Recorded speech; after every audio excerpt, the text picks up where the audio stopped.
小孩成长就一次，你现在不陪他，你要什么时候陪他？而且我一个很辛苦在带，像面对这种情勒，你们要怎么处理？我老婆就不是这样的，我很幸运。你现在这个建议就是换一个老婆的意思吗？你现在讲这句话的意思？如果你家的老婆很吵，那你就换一个不会吵的老婆。很多创业都会说，我到底应该顾事业还是顾家庭，对吧？我如果拼事业，我全力投入的时候，家里又说我陪他们的时间不够多，这是要怎么综合？因为我个人现在目前也没有这个问题，加上脾气很硬，所以也不会有这个问题。是。那你是老婆本来就很支持，是。那陈董呢？你有没有这样的问题？没有，我老婆也是非常支持。天哪，超级支持。这一集我们是幸福组的啊，所以我们没有这个问题。幸福组问一下，有办法事业跟家庭都顾吗？真的，你看很多就是事业都已经起步到一个 cam 的时候，他们就会遇到我想再冲。对，可是家人，你给个建议，对，有办法兼顾吗？也有很多事业冲上去就直接各分飞的啦，对吧？就是顾不到。应该是说事业虽然做，家庭还是最重要的。对是你苏董的这个你的价值观，是。所以如果今天就是家人跟你的事业有抵触的时候，你会选家人？一定是选家人。认真，即便你现在事业这么大哦，这有证据哦。因为我出来的时候也是因为有太太有孩子才出来打拼啊，那所以他们也是很要打这铁汉柔情这浪漫你是浪漫情种的感觉。陈董呢？陈董，我应该可以把时间抓得很好，然后其实我都可以把它顾得很好，可以时间管理大师，一定要，必须，一定要。可是这样会很累，对不对？对，很累。但是譬如说你小朋友放寒暑假，你就可以带他们过来嘛。可是你知道很多那种家庭啊，不管是老公老婆，如果另外一半是自己的事业的时候，就会被情勒。就小孩成长就一次，你现在不陪他，你要什么时候陪他？你专心在你的事业。而且我一个很辛苦在带，像面对这种情勒，你们要怎么处理？我跟你讲，这很多。但是我没有这个问题。我老婆就不是这样的，我很幸运。你现在这个建议就是换一个老婆的意思吗？你现在讲这句话的意思？我老婆是非常的支持。像比如说我有时候出外啊，有时候也没有办法每一天一定当天有办法回到家。是啊，她都是非常的放心，而且都帮我孩子带得好好的。那你是怎么做到她这么放心的？我是觉得这也是你很会制服诱惑，因为应该说个性很重要，真的个性很重要。他这有回答等于没回答，这个意思就是换一个老婆的意思，就是如果你家的老婆很吵，那你就换一个不会吵的老婆。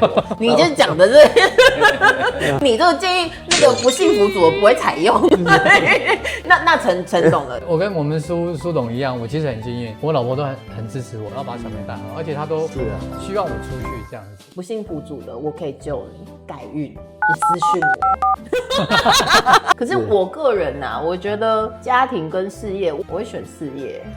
因为我没办法就是即便我现在没什么事业，但你不能叫我这样说丢就丢如果你要吵，我就会觉得你不是我的 true love 啊。是。但你们不一样，你们是结了婚然后才开始嘛，对吗？所以我还有选择权啊。是。对啊，那个。现在要招婚吗？算了，不要公器私用。旁边有没有什么想问的？难得可以瞎聊还是让不幸福组再继续问。老婆不谅解，现在又遇到小朋友的学业，就每天两地来回，工作忙完回去陪小朋友到12点读书，然后陪着他去补习班、去学校跟老师聊天，然后要面临如果走错一步路就是全部崩盘的状况下，一样是顺着老婆这样继续这样走，还是顾家庭吗？就是老婆 happy family 就 happy 吗？我觉得一般大家其实如果跟老婆在一起，其实好好跟她沟通，其实手都有大小了，我觉得不可能说你把事情可以顾得很完美，那你一定要从这边下去抉择很多事情。如果我今天是你家庭，我一定会请我老婆把家里顾好，你要放心，我会去打拼。因为爱情跟面包，如果家里没有面包，那大家不是饿死的吗？我们可能这么完美吗？要好好沟通。对，我觉得要好好沟通，而且我觉得有时候要跟国父一样稍微革命一下。你没有那种大，你只是小革命，你没有大革命。我当然也不是说要怎么样，但是我是觉得这个其实大家都是大家的底线在哪里。如果今天没有经济来源怎么办呢？你谈什么幸福呢？尤其台湾现在不管物价、学费、补习费，都要蛮高的。业配啦，是来菲律宾其实也是一个很好的选择啦。对，我知道有一个最好的选择，可以全家过来，然后你请4、5个保姆就好，就没这个问题。业配，其实这个苏比克湾这边的工作机会相对的很好，这边孩子的教育也很好，这边全美的学校其实学费真的比欧美还要便宜。假设工商服务可以吧？我们就是如果不能解决问题，我们就从根本，我们就给他换，全换，我们就全砍，对吧？是，不幸福组的真的很困扰很困扰。他会回你一句：“这你自己选择，不关我的事。你工作是工作，家里是家里，就是用跟他拼的一样是一样一个执念。我要顾好这边，但是我下面有不止100多个家庭。”假设我真的另外一半是像这种真的切欢型的，我的个性我会觉得我现在就会忍，我就会吞，等到真的是我做出来的时候，我也不会说我让你知道我厉害，不会。我那一天我就带你去环游世界1个礼拜1个月，就让你知道说就是我想对你好，对，然后前面就吞的处理一堆员工的一些客户的这些都吞了，家里就只有一个，有什么好不吞的？对啊，如果无法沟通呢？是我还没有遇过这样的事情。那幸福组我不想跟他讲话。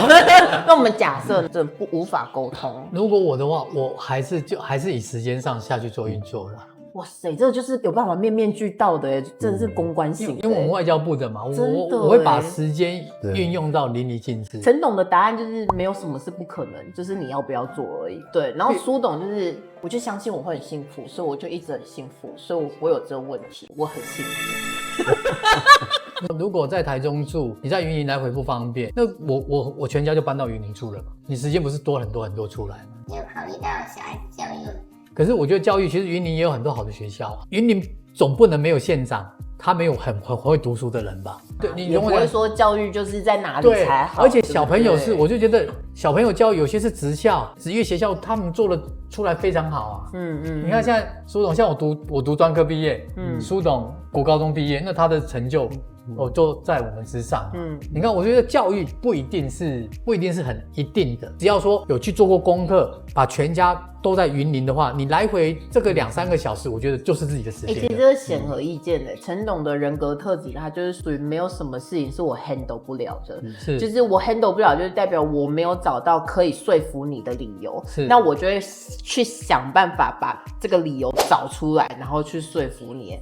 他是属于这种人格特质，他是会解决问题的。我一定要解决问题啊！只要能解决问题，他就会直接一直想办法。我觉得教育真的不是问题，是你想太多事情，是你自己执念太重了。我觉得教育的话，小朋友有他自己的路要走，你不用担心。而且你可以把小朋友跟老婆带到公司去，觉得说，我老公原来工作这么辛苦啊！我觉得那个不幸福组的，我就听出来了。你需要像陈董一样，就是花很多的时间去沟通，耐性。我觉得你要把他带进来，你的世界，耐性，让他知道，不是你回家，你只是回家是一个家庭的世界。你要说，你要我做你一个人父亲，还是我要做100个人的父亲照顾人家？那你可以不可以做到？他是100个员工的父亲，照顾他们，又把自己的父亲兼顾照好，那你要不要跟我一起照顾？有没有听到这一段的这整个重点？就是如果你的 focus 是在解决问题，你就会想尽办法把问题给解决掉。但是如果你的 focus 永远是在我好累，我好麻烦，你为什么都不想体谅我？我跟你讲，这就没完没了。对，我们就是要像个大男人，不行，这有性别歧视，我们要像个大女人一样。我们真的是要干脆一点，你 focus 的到底是在问题呢，还是在就是我的自由，我的尊严？我觉得大家都是太在意这个过程，你没有尊重我，你没有在意我，你没有体谅我，其实这个吵到后来真的是没完没了，到底问题本质还是没解决啊。就像鸡生蛋跟蛋生鸡一样，所以其实还是要 focus 在问题啦。是。但是你们刚才讲这个过程，我还想再帮年轻人问，因为现在有很多死屁孩，他们会说，那些很有名的人啊，那些大老板啊，读书都没有读得怎么样，然后国小国中他们还不是做得那么好。有关于这个，回应一下这些屁孩吧，他们完全不重视基本教育这种小孩。我觉得有能力读书还是尽量要读书，涵养还是很重要，对不对？语言其实还是基本上人跟人沟通，它就是需要语言啊。是。你的表达能力不够好，你的智慧不够多，其实你还是很难沟通。早期我们在要考大学、考高中，可能是很难考，你们那时候很难考，对，你们那时候很难考。那现在是录取率是95%，只要进得去就出得去。对啊，就能读我们还是读嘛，是对不对？一定要读书。你如果读书的话，其实你工作上你会比较能去 match 很多事情。我这真的要认真讲，因为我觉得平常我讲真的没人要鸟我。今天有2个老板在，我讲话就很大声。我在这边回答你们，读研究所不是说真的是在读书，因为研究生他会有问题，他要去找问题，他要去解决问题。重点是你学会这个过程。就是你这个问题来了，然后你去找文献，你去问人，然后你去访谈。我们要培养的是你会解决问题的能力。对，因为在未来中，你有可能你走的路跟你爸妈走的是完全不一样的，基本没有人可以教会你说你应该要怎么做。对于就是你说你不想读书，很多老板都是就没有读很高，他们还是成就很大。你不要为你的懒惰找借口，真的。大家也是行行出状元。如果你真的觉得你天生就不适合啃文字的话，那你就去学技术啊。是啊，是的，对吧？当然没有绝对，可是如果你是真的想逃避努力的话，那你做什么都不会成功。我觉得这2个老板真的很温和都不敢下这么狠的结论下次要让他们喝威士忌啦，这样他们才会很大声讲说，我跟你讲那个让我翻白眼的是长这样。如果可以重来，你愿意再来一次吗？你有没有想做什么跟现在不一样的事？人家说一点草一点路，每一个人的他的环境也好都不太一样。比如说早期我会来菲律宾是因为你做火锅失败，然后你不认输，所以你又继续来，是这个理由吗？你留在台湾也行，留在台湾第一个你可能要有背景，对，你如果没有背景没有关系，你就是要有钱。你最少有钱之后，你可以去创业做什么？这真的很真实对，你真的要出来做，要么你就实力够好，要不然你就是够有钱，要不然你就 social 手腕够好，对，你可以撼动很多人的那种。你 social 还是钱啊？对。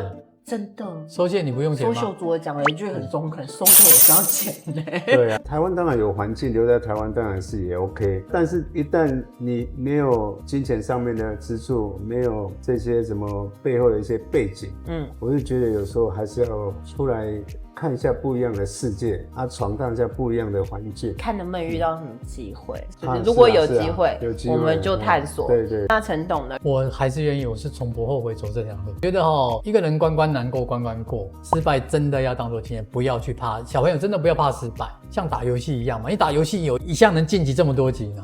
我跟你讲，我一直都跟人家讲说，你不要怕失败。然后很多人说失败很痛，他说我这辈子如果很衰，一直失败，我跟他讲，如果你一直失败，你就成功了。Why？ 你失败了100次，你就可以出书了。那100次大家只要谨守，你就很像是反向指标。你做什么我们不要做，其实你也会有名，你知道吗？我觉得这2个老板，他让我感觉上起来的特质，就是其实他们是正面的，而且他们是积极的，就是他们是遇到事情，第一是愿意处理，然后也愿意乐观去面对。我觉得如果说大家想要创业，或是未来在工作上什么，觉得这是很必要的心态耶。今天真的非常高兴可以访问到就是苏董跟陈董，中越集团 MSK 集团，像现在这边还是在开发区。我们这次还有很多影片，如果有人想要合作或是来开发的话，其实可以看一下我们的影片，这边还是有很多空间跟机会。